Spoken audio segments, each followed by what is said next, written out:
गुरु ब्रह्मा गुरु विष्णु गुरु देवो महेश्वरा गुरु साक्षात परम ब्रह्मा तस्मै श्री गुरुवे नमः। हमारे जीवन में अगर हमारे माता पिता से बढ़कर या उनके समान किसी और दूसरे व्यक्ति का योगदान है, वो सिर्फ और सिर्फ एक गुरु ही है, एक शिक्षक ही है।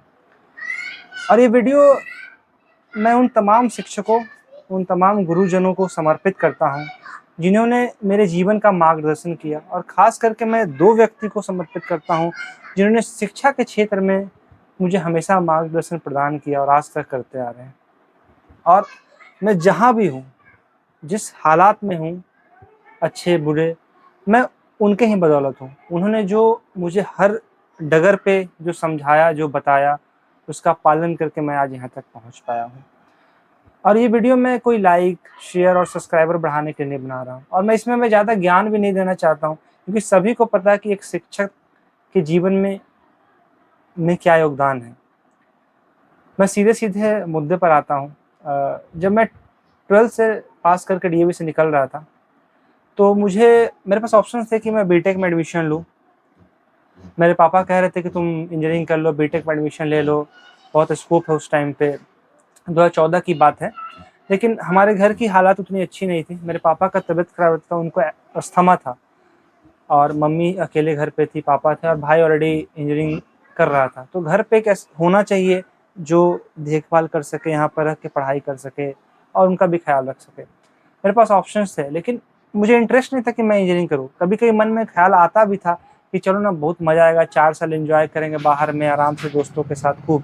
लेकिन फिर ख्याल आता कि 4 साल बाद अगर जब वापस आते हैं पढ़ के और कुछ बेहतर नौकरी नहीं लगा, कुछ बेहतर नहीं कर पाया, तो क्या ये समाज मुझे जीने देगा? ये समाज आपको हर वक़्त ताना मारेगा कि अरे इंजीनियरिंग की है, बीटेक की है, तुम कुछ भी नहीं करे, घरे बैठल हो, खाली पैसा बर्बाद किए।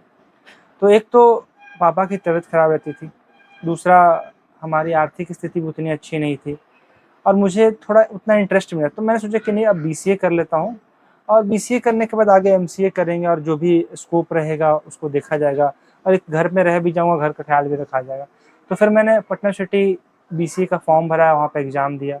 बीएन कॉलेज में भी मैंने एग्ज़ाम दिया, साइंस कॉलेज का भी फॉर्म भरा। तो मेरा रिटर्न में हो गया, लेकिन इंटरव्यू में दोनों जगह में किसी में नहीं हुआ। तो अब थोड़ी-सी मायूसी हुई, लेकिन फिर मैंने कॉलेज ऑफ कॉमर्स में भी देखा। लेकिन वहाँ पर क्या था कि वहाँ पर सेशन बहुत लेट चल रहा है, मॉडर्न यूनिवर्सिटी का चलता था, और आज तक चलते आ रहा है उसका सेशन लेट। और कॉलेज भी देखा मैंने, सीमेज देखा, आर्केड बिजनेस कॉलेज देखा, लेकिन इस सब कॉलेज का फीस बहुत ज़्यादा था। अप्रॉक्स उस टाइम पे 2014 के समय पे इसका फीस 1,20,000 के आसपास था, 3 साल का। तो उतना मैं अफोर्ड नहीं कर पाता। तो अब क्या किया जाए, एडमिशन तो लेना है अपने को। तो फिर मेरी बात हुई जीडी तिवारी सर से, जो मेरे पहले शिक्षक हुए, गुरु कंप्यूटर साइंस के टीचर थे वो डीएवी स्कूल में। और उस टाइम पे जब स्कूल में थे तो मतलब मेरा छवि उतना अच्छा नहीं था बहुत पढ़ने में, कि हाँ बहुत बहुत ही मेधावी छात्र है, थोड़ा-सा दूसरे तरह का मैं छवि था, बदमाशी करने वाला में मैं सम्मिलित था। लेकिन फिर भी उनसे मेरा बहुत अच्छा बॉन्डिंग था। मैंने सर से बात की, सर बीसीए में एडमिशन लेना है, क्या किया जाए, कहाँ से एडमिशन लिया जाए, साइंस कॉलेज में तो हुआ नहीं, क्या किया जाए अब? तो उन्होंने मुझे सजेशन दिया कि देखो, एक यूनिवर्सिटी है मौलाना मजहरूल हक यूनिवर्सिटी, क्लासेस चलते हैं रेगुलर, कोई इशू नहीं है, और उसका जो सिलेबस है वो भी बहुत अप टू डेटेड है, एकदम अप टू डेटेड है, सेशन भी बहुत टाइम पे चल रहा है। तो मैं कहा पता कर लो। बोले सर वो तो मुस्लिम कॉलेज है।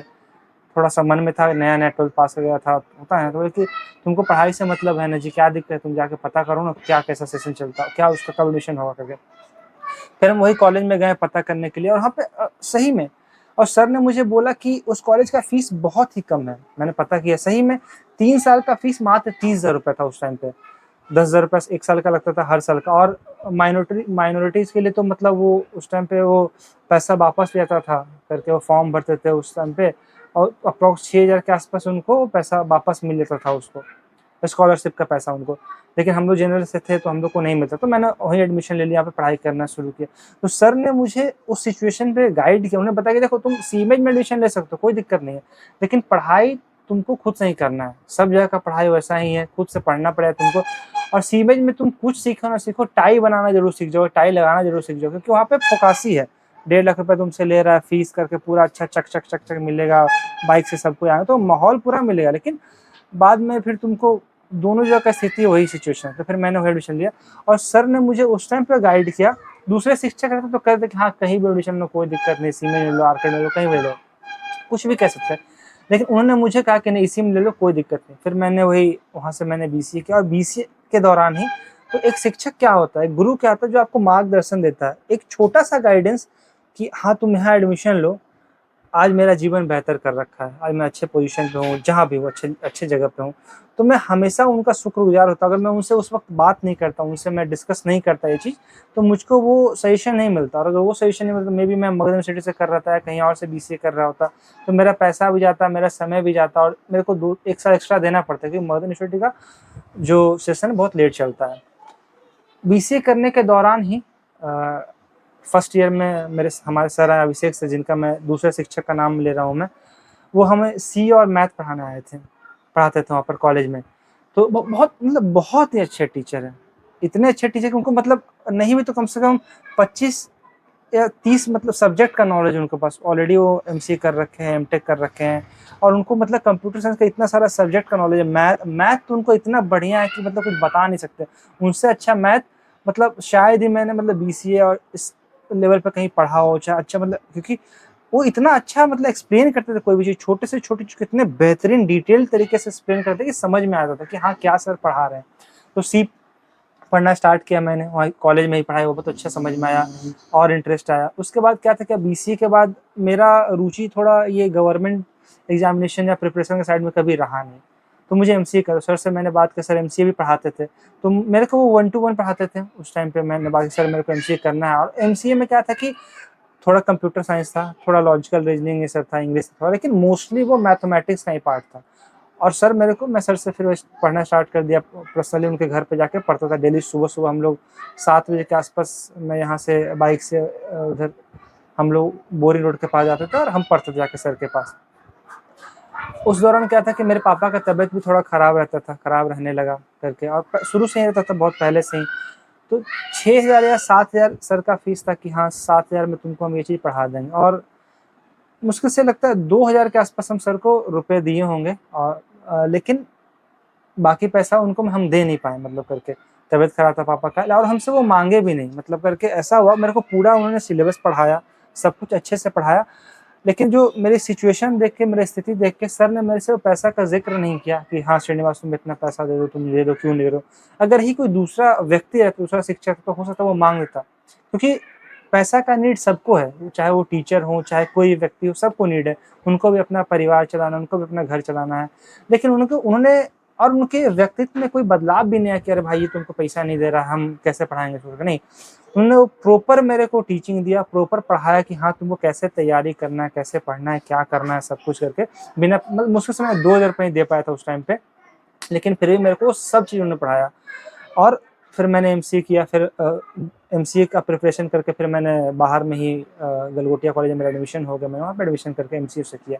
तो इससे उस टाइम पे क्या था कि उन दोनों शिक्षकों के लिए मेरे दिल में बहुत अलग जगह है कि हाँ, उन्होंने हमेशा मेरा साथ दिया।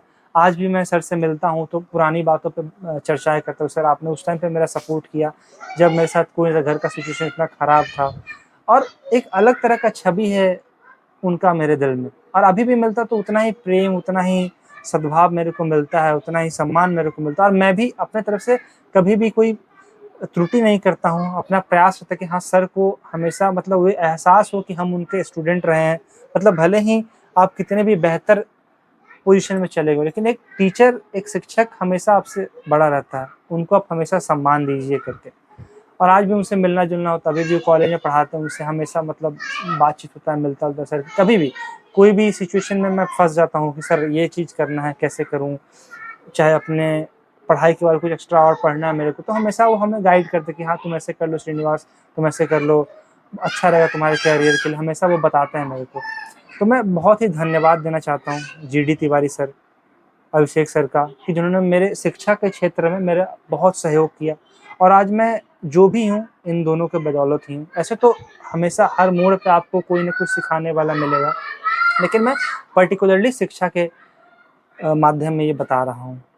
धन्यवाद सर, आप हमें उस मोड़ पर मिले जहाँ पर मुझे सबसे ज़्यादा ज़रूरत थी आपकी। धन्यवाद। हमेशा अपना आशीर्वाद मेरे साथ बनाए रखें। प्रणाम।